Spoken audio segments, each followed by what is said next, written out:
How are we doing, Kansas Jayhawks fans? This is your host, Nick Rondeau, bringing at you some Jayhawks Daily content, and we are another day closer to a couple more games. We've got Princeton tomorrow, our weekend game, which means we know it's going to be packed because it's at home, it's at Allen Fieldhouse, so we should be excited. This is going to be a huge game for us, and you're saying, it's Princeton. How could it be a huge game? It's the Ivy League.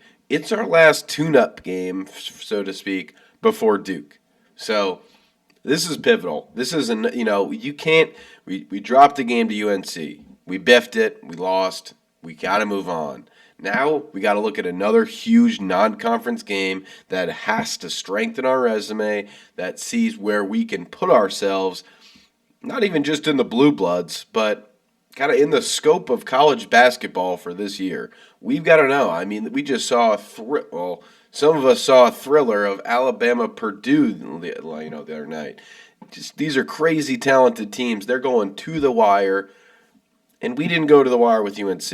We were not close. So we got to work.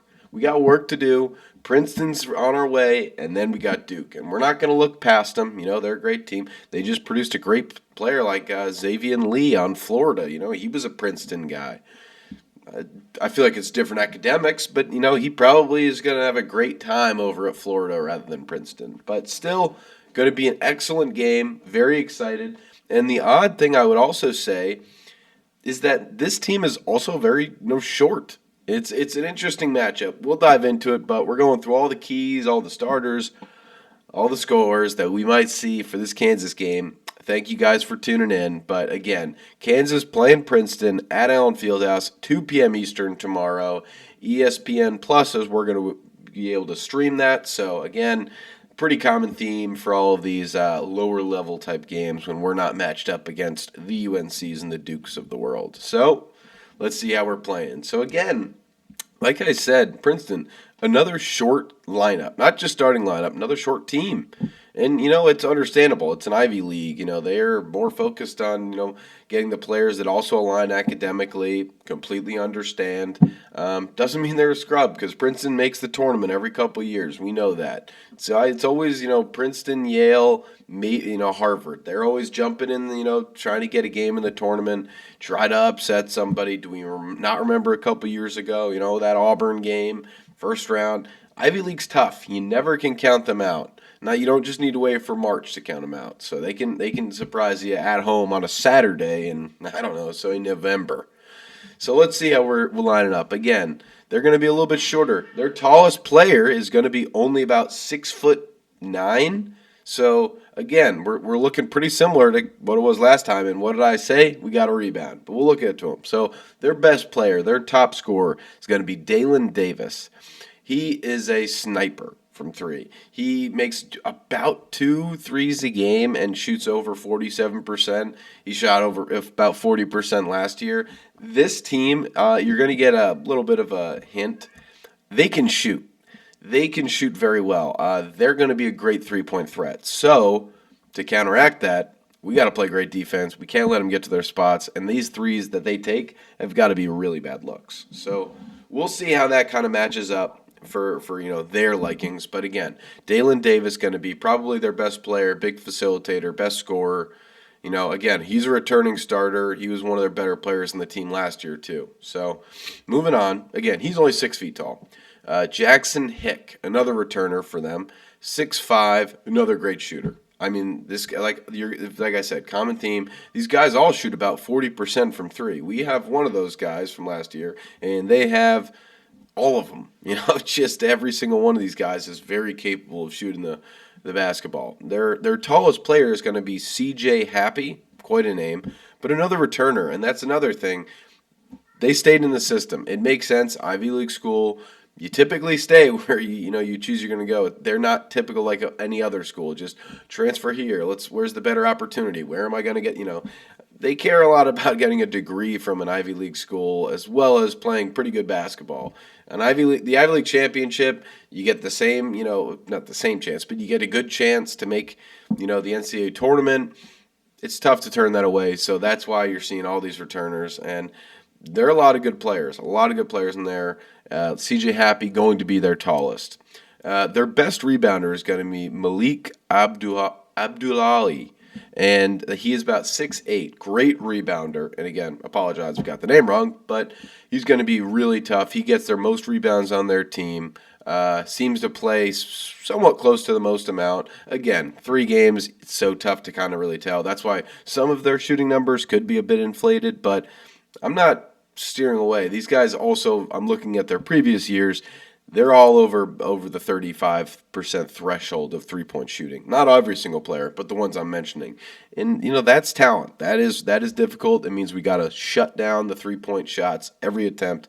Do not let them get to the arc with a clean look. So we'll get into it for the game keys. But again, so that's going to be probably their toughest rebounder. Then you're getting into, their mix and bench guys. I'm not positive what their starting lineup will be. I'm not, privy to that discussion with the coaches, but we're looking at Jack Stanton, probably their best shooter. He hits about 2 threes a game. He might cough him off the bench. He's about 6 feet tall. And then their last guy is their plug-in player. They like I said, they're not tall. So when any of those starters that I said, like the CJ Happies, the 6, they throw in this Landon Clark, who is 6'8", freshman, redhead. You'll be able to tell immediately. Another good rebounder, decent shooter, not great, but they plug him in. He's going to get a bunch of boards. He's one. They have 3 guys that are 6'8" that they really use in the rotation. So what do we have an advantage of? We'll have a little bit of height, and we don't have that over a lot of players. But the likes of, Bryson Tiller, the likes of Flory, Trey White. Trey White matches up with, their tallest players, and Trey White is what I consider to be, the weak point at our height. It's not so bad when you're playing everyone that plays short guys. So, short, in relative to basketball terms again. But again, so we got to speak to it. And, what are the keys? How do we match up? I think we go same starting lineup like we always have. They play smaller ball, and we stick with our smaller ball lineup. Cole Rosario's in the starting lineup. Darren Peterson slots back in there. El Marco goes back to the bench. So we got Darren, Melvin, Cole Rosario, and then Trey White and Flory Badunga. And I think that just that starting lineup gives a lot of flexibility. They already have a lot of comfort with each other, which I think is fantastic considering, just continuity. Sometimes continuity is the best thing in college basketball. That's why you see some returning teams who have, a lot of returning players. They tend to play well, especially earlier on in the season because they know each other. And then there's also the likes of some people that know each other too well when they come back, like UNC a couple years ago, and they crumble and burn. Shout out Caleb Love, though. Great player. But again, that's just kind of, we've got to rebound the ball, and key what I'm saying, got to hold them to under 70. They can score. They can score at a high rate. They score about 80 points as well. They let up about 75 points. They put up 100 the other day against J something school, never heard of it. But they put up 100. They can score absolutely at will sometimes, but like I was saying, very good three-point shooters. And I have faith Melvin's not going to be allowing easy threes. I have faith Darren Peterson plays and doesn't let up a lot of threes. Trey White is very aggressive, very active hands. This team, if they play like they do, kind of even in that exhibition game, where they were diving around for balls. They were playing, hard on their sleeve, doing everything they can to stop the other team from scoring. I think they got a great chance, and I don't just mean great chance against Princeton. I mean a great chance this whole year. If they really gel, and they do seem like a solid unit together. They all seem very happy to play basketball together. They seem like they've got each other's backs, but we are going to kind of need to see a jump from a couple of players. And I don't just mean individual player performances. I tend to also mean we need to see people really excel in a system in some way. So I think Flory Badunga is an excellent player. I think, has he shown off the excellent post moves or, significant offensive increase of output? No. But I want him to see, kind of be more creative, not just setting screens for everybody, not just setting the screen and rolling straight to the basket. Be creative with it. It's all about Bill Self's system is screen and, move away, screen and go away, and figure what it out. Always cutting to the basket, always secondary cuts. Like we see constant movement. This is what me as a pickup basketball player. I'm trying to get everyone. Come on, let's keep everyone moving, not just me. Let's pick up basketball. No one's going to do that. This is organized basketball. And they're doing it, and it's active, it's creative, it's flowing, and this is what basketball needs to be. This is what our basketball needs to be when we don't have maybe the most consistent shooters. We just need open looks, and open looks are created from dysfunction created on the defense. When someone loses their guy, point that way. Everyone's pointing around, and the next thing you know, Cole Rosario's cutting at the rim for an open, dunk. This is exactly what I think this team can utilize well. We can switch often. I think we can't switch too much. That kind of proved as a point in the UNC game. We got caught on too many backdoor, second screens, and they get easy looks. So you can point at your guy all day, but if your help defender is not watching and not listening, that's pretty much a free basket for the other team. So what do we have for a real key? Work in a functional unit, and we need a couple of big – if Darren Peterson's not going to play, let's say he wakes up tomorrow morning and says, Coach, my hamstring's tight again. Guess what? I'm saying you are not playing. And you probably, what are you saying? We have Duke next week. Okay, no offense to Princeton, we've got Duke. We just handled our business with Texas A&M Corpus Christi. I think that's a far more comparable game to Princeton than it is to Duke. We've got to be fully healthy. We need Darren Peterson to play a full game. So just playing him now and then getting limited Darren Peterson in the Duke game, it's not okay. That's not going to help us because we've got the Boozer twins. We've got, what? We'll go into that. We'll go into it. I know I get ahead of myself, and we can't do that. We've got Princeton tomorrow, an excellent team, very well coached. And what are we going to do? We're going to see what we're going to predict. It's another Kansas victory, as you could have guessed it, as you could have predicted. But Kansas win an 89-72. We move on to 3-1. And, my prediction, last time was a little bit off. I had Corpus Christi scoring a couple more points. I didn't know defensively we were going to be so incredible. And I think, I was close on the Kansas part of it. But I had Texas A&M and Corpus Christi scoring a little bit more. How did I know they were going to outplay my predicted defense? But, again, I think it's going to be a tight contested game for a while. And I really think it could be that way depending on how this team shoots. If Princeton is, jumps in Allen Fieldhouse, shoots lights out, makes their first, 5 of their first 7 threes, we could have a real ball game for a good 20 to 30 minutes of that game. I mean, easily. It could easily be competitive in the last 10 if they can continue to shoot lights out. But that's the thing. We cannot allow those opportunities. They're going to pound the paint.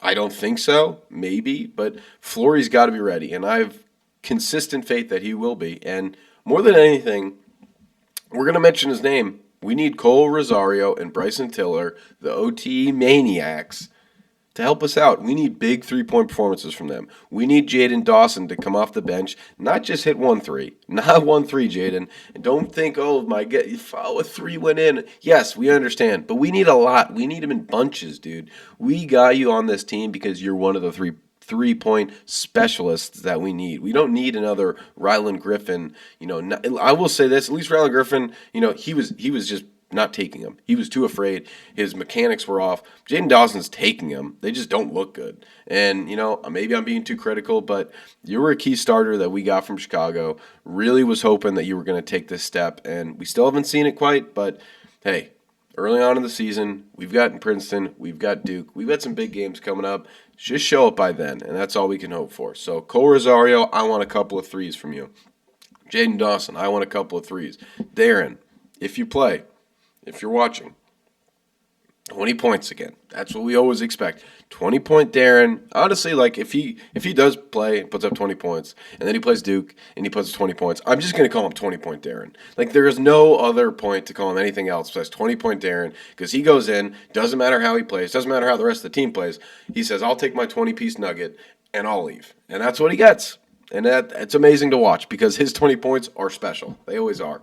But Darren, have 20. Flory, have a big day. Like I said, if Flory's listening out there, not a lot of height down there. Not a lot of height. So, what was that, 12 points against that small Corpus Christi lineup last time? Let's bump that up. Let's get 15. Especially, Darren Peterson. What were you thinking, 12 points? Come on, 15 points. At least a couple more rebounds. Only 8 rebounds? They pulled them early. It was fine. We knew that game was out of reach. But this is a tighter one. Flory played his least amount of minutes.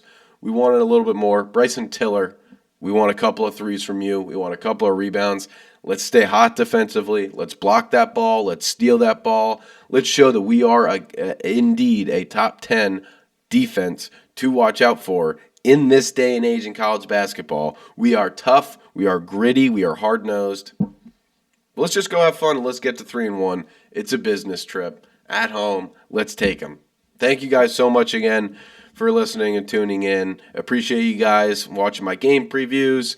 Thank you so much. Like, comment, subscribe. Let me know what you guys think, will be the score. What do you think I got wrong? What do you think I got right? What do you think about the Duke game maybe even coming up? But I appreciate you guys honestly so much. Very loyal. Just so happy that this Jayhawks season has started and we are going on to the end of week 2 of regular season. It's crazy enough. Crazy enough. Plenty of basketball still left though. Thank you guys so much. Rock chalk. Go Jayhawks.